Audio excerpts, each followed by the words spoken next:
है, जो सिर्फ दिन रात काम किया करता था, जिससे उसको घपाघप का भी टाइम नहीं मिलता था। लेकिन एक दिन उसकी किस्मत ऐसी पलटती है कि वो टाइम रोक कर कुछ भी कर सकता था, क्योंकि उसको मिल जाता है एक जादुई रिमोट जिससे वो किसी की भी ले सकता था। मूवी की शुरुआत में हम चमन लाल को देखते हैं, जो कि एक इंजीनियर है। चमन लाल अपनी वाइफ गुलाबी और अपने 2 बच्चों लाली व नुनू के साथ रहता है। इसके बाद हम देखते हैं कि चमन लाल जिस कंपनी में जॉब करता था, वहाँ का बॉस मदन लाल उससे दबाकर काम करवाता था, जिससे चमन लाल अपनी फैमिली के साथ अच्छे से टाइम स्पेंड नहीं कर पाता था। यहाँ तक उसकी वाइफ गुलाबी भी चमन लाल पर गुस्सा करती थी, क्योंकि वो टाइम पर उसकी गुफागिली नहीं करता था। अगले दिन चमन लाल जब अपने ऑफिस जाता है तो मदन लाल उसको एक ऑफर देता है, जिससे चमन लाल की लाइफ चमक सकती थी। चमन लाल का बॉस उसे बताता है कि तुम्हें एक जापानीज कंपनी का होटल रीडिजाइन करना है। अगर तुमने इस कंपनी का कॉन्ट्रैक्ट पूरा कर दिया तो मैं तुम्हें अपनी कंपनी में पार्टनर बना लूंगा। ये सुनकर चमन लाल बहुत खुश हो जाता है और चमन लाल इस कॉन्ट्रैक्ट को पूरा करने के लिए मान जाता है। तभी चमन लाल को याद आता है कि आज तो उसको अपनी फैमिली के साथ बाहर घूमने के लिए जाना था। फिर रात को चमन लाल जब अपनी फैमिली के साथ बाहर खाना खाने के लिए जाता है, जहाँ भी चमन लाल अपनी फैमिली को टाइम देने की जगह अपने बॉस के साथ फोन पर ही लगा था। ये देखकर चमन लाल की फैमिली वाले बहुत गुस्सा होते हैं कि साला ऐसा भी क्या काम की अपनी फैमिली को छोड़कर बस काम पर ध्यान हो। जिसको फैमिली नहीं मिलती जाकर उनसे पूछो कि फैमिली क्या होता है।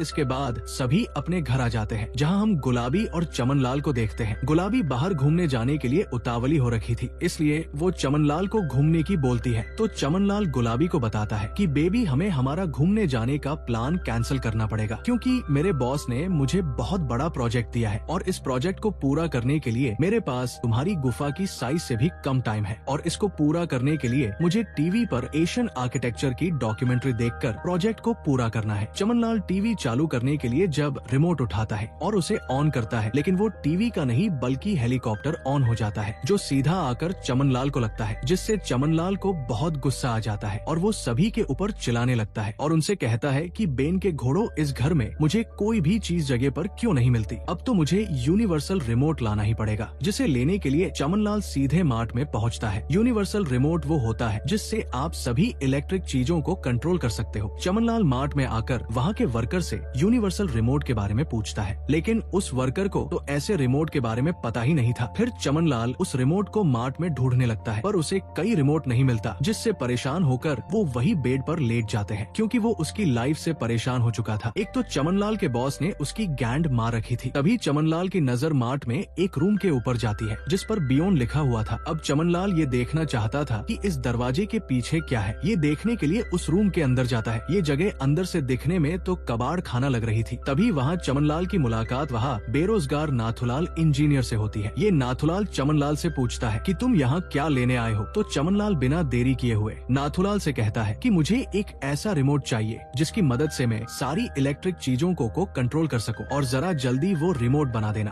क्योंकि मेरे बॉस ने मेरी बिना तेल लगाए मार रखी है। ये सुनकर नाथुलाल जल्दी से चमन लाल को अपने गोदाम में लेकर जाता है, जो कि साला मियां खलीफा की गुफा से भी काफी बड़ा था। नाथुलाल वहाँ से एक रिमोट उठाता है और चमन लाल को देते हुए उससे कहता है कि तुम इस रिमोट को फ्री में रख सकते हो, और वो कहता है कि ऐसा रिमोट तुम्हें कहीं भी नहीं मिलेगा, क्योंकि ये रिमोट बहुत ज्यादा एडवांस है। इसके जैसा रिमोट आज तक नहीं बनाया गया। तुम बहुत आसानी से इस रिमोट को चला सकते हो। तुम्हें बस इस क्लिक वाले बटन को दबाना है, जिससे ये रिमोट अपने आप ही काम करने लगेगा। नाथुलाल की बातें सुनकर चमन लाल को उसके ऊपर शक होने लगता है कि ये साला झाटू मुझे ये रिमोट फ्री में क्यों दे रहा है। तो नाथुलाल बताता है कि अच्छे लोगों को कभी कभी ब्रेक की जरूरत होती है, ताकि वो खुद को पहचान पाए। और नाथुलाल उस रिमोट को चमन लाल के हाथ में थमा देता है और चमन लाल से कहता है कि अब मैं ये रिमोट तुमसे वापस नहीं लूंगा। तो चमन लाल कहता है कि फ्री की चीजें मैं कभी वापस करता भी नहीं हूँ। जिसके बाद चमन लाल उस रिमोट के साथ अपने घर पहुँचता है और अपने प्रोजेक्ट को पूरा करने में लग जाता है। चमन लाल जब अपना काम कर ही रहा होता है, तभी वहाँ उसका कुत्ता रॉकी आकर जोर जोर से भौंकने लगता है, जिससे चमन लाल डिस्टर्ब होने लगता है और वो गुस्से में उस रिमोट को उठाकर उसे वॉल्यूम कम करने लगता है, जिससे उस कुत्ते की आवाज भी कम होने लगती है। चमन लाल ये देखकर शॉक्ड हो जाता है कि साला अब ये क्या बवाल चीज है। उसे इस बात पर ट्रस्ट नहीं होता, तो वो सोचता है कि शायद उसने कुछ ज्यादा ही दवाई पी ली होगी, जिससे उसको वहम हो रहा होगा, क्योंकि हमारे चमन लाल को हमेशा सर्दी जुकाम रहता था। इसके बाद चमन लाल अपने कुत्ते को पॉटी करवाने के लिए बाहर लेकर जाता है, लेकिन उसका कुत्ता पॉटी करने की जगह इधर उधर चिनालपना करने लगता है। पर चमन लाल को तो इतने टाइम ही नहीं था, इसलिए वो रिमोट से से फास्ट फॉरवर्ड का बटन दबा देता है, जिससे वो कुत्ता 3 सेकंड के भी कम टाइम में पॉटी करके घर के अंदर जाकर गुफा भी खोद डालता है। ये देखकर चमनलाल का पिछवाड़ा लाल हो चुका था कि बेंचो ऐसा कैसे हो सकता है, लेकिन ये सब देखकर उसे ये तो यकीन आ गया था कि ये कोई मामूली रिमोट नहीं है, क्योंकि इलेक्ट्रॉनिक चीजों के साथ साथ इससे रियल लाइफ को भी कंट्रोल किया जा सकता है। अब चमनलाल इस रिमोट के बारे में और जानना चाहता था, इसलिए वो जल्दी से नाथुलाल के पास जाता है। पर नाथुलाल चमनलाल को अपना फोन नंबर देकर कहता है कि तुम्हें किसी भी वक्त कुछ भी जानना हो तो तुम मुझे कॉल कर सकते हो। इसके बाद चमनलाल खुश होते हुए वापस अपने घर आता है, पर उसको अपने प्रोजेक्ट को पूरा करने का बहुत प्रेशर था, इसलिए चमनलाल अपनी फैमिली के साथ डिनर को, अपनी वाइफ के साथ लड़ाई को और पलंग तोड़ खुदाई को भी वो फास्ट फॉरवर्ड कर देता है, ताकि वो अपने प्रोजेक्ट के लिए टाइम बचा सके और उसको जल्दी से पूरा कर पाए। लेकिन इस बार गुलाबी को चमनलाल के साथ पलंग तोड़ करने में बिल्कुल भी मजा नहीं आया था, क्योंकि सब इतना फास्ट हुआ कि गुलाबी को तो पता ही नहीं चला कि कब उसका खेत गीला हो गया।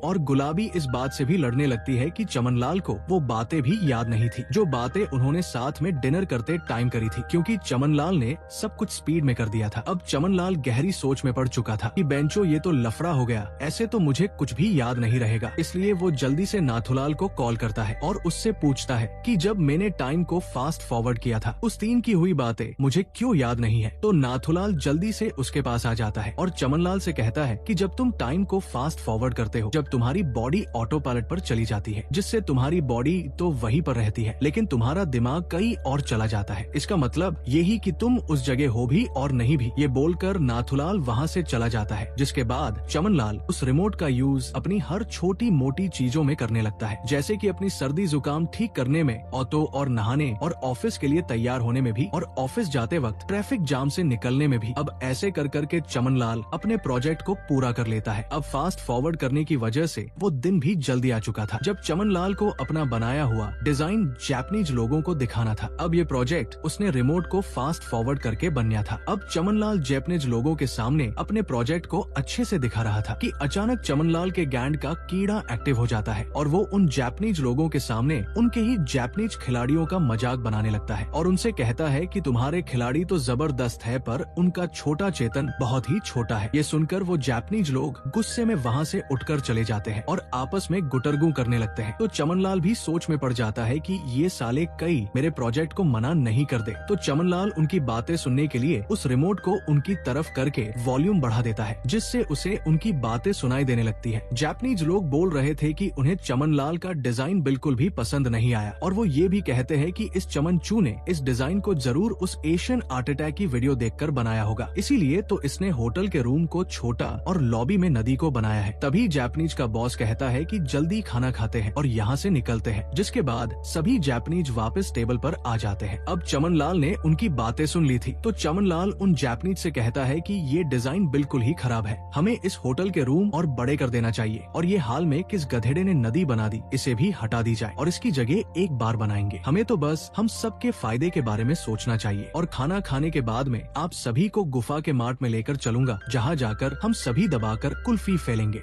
ये सुनकर सभी जापानीज लोग खुश होकर वो प्रोजेक्ट चमनलाल की कंपनी को दे देते हैं। अब चमनलाल वहाँ से फ्री होकर अपने घर आता है, जहाँ वो अपने बच्चों के लिए साइकिल और अपनी गुलाबी के लिए महंगा पर्स लेकर आता है। तो गुलाबी चमनलाल से ये सब चीजें लाने का कारण पूछती है, तो चमनलाल बताता है कि मैंने एक प्रोजेक्ट को पूरा कर दिया है, जिसकी वजह से मेरे बॉस ने मुझे अपनी कंपनी में पार्टनर बना लिया है। ये सुनकर गुलाबी खुश होकर चमनलाल पर चढ़ जाती है, जिसके बाद दोनों मिलकर खेत को पानी पिलाते हैं। अब अगले दिन चमनलाल स्टाइल मारता हुआ अपने ऑफिस जाता है, क्योंकि उसे लग रहा था कि अब तो उस आधी कंपनी का पार्टनर है। लेकिन जब उसके बॉस के सामने जाता है तो उसका बॉस बताता है कि तुम्हें अभी पार्टनर नहीं बनाया गया है, क्योंकि पहले तो तुम उस जापानीज कंपनी के होटल का स्ट्रक्चर और डिजाइन कंप्लीट करके दो, जिसके बाद ही मैं तुम्हें अन्य कंपनी में पार्टनर बनाऊंगा। अब ये सुनते ये चमनलाल की गैंड गुस्से से लाल हो जाती है, क्योंकि उस होटल के स्ट्रक्चर और डिजाइन को पूरा करने में उसे 3 से 4 महीने लग जाएंगे। और दूसरी बात ये थी कि चमनलाल भाई साहब ने अपने प्रमोशन वाली बात गुलाबी को बता चुका था, इसलिए चमनलाल बहुत गुस्सा होता है और वो रिमोट की हेल्प लेकर अपने बॉस को पॉज कर देता है और अपने बॉस को दबाकर पीटने लगता है और वो अपने बॉस के मुंह के सामने पाट भी मार देता है। अगर आपके पास इतनी पावर आ जाए तो आप अपने बॉस के साथ क्या करोगे? वेल, ये सब करने के बाद चमनलाल अपने बॉस को पॉज से हटाकर उनके सामने शरीफ बनने का नाटक करता है। इसके बाद चमनलाल परेशान होते हुए अपने घर आ जाता है। अब उसका प्रमोशन नहीं हुआ था, जिसकी वजह से चमनलाल काफी भड़का हुआ था। तभी उसके दोनों चुनू मुनू अपने बनाई हुई पेंटिंग उसके पास लेकर आते हैं, लेकिन चमनलाल अपने बच्चों को शाबाशी देने की जगह उनकी पेंटिंग का मजाक बनाता है, जिसकी वजह से उसके बच्चे रोते हुए वहाँ से चले जाते हैं। अब ये देखकर गुलाबी भी चमनलाल के पास आकर उससे झगड़ा करने लगती है, जिससे चमनलाल की गैंड और लाल हो जाती है। इसलिए वो उस रिमोट से अपनी लाइफ को जब तक फास्ट फॉरवर्ड करता रहता है, जब तक कि उसका प्रमोशन ना हो जाता है। इसके बाद वो खुद को अपनी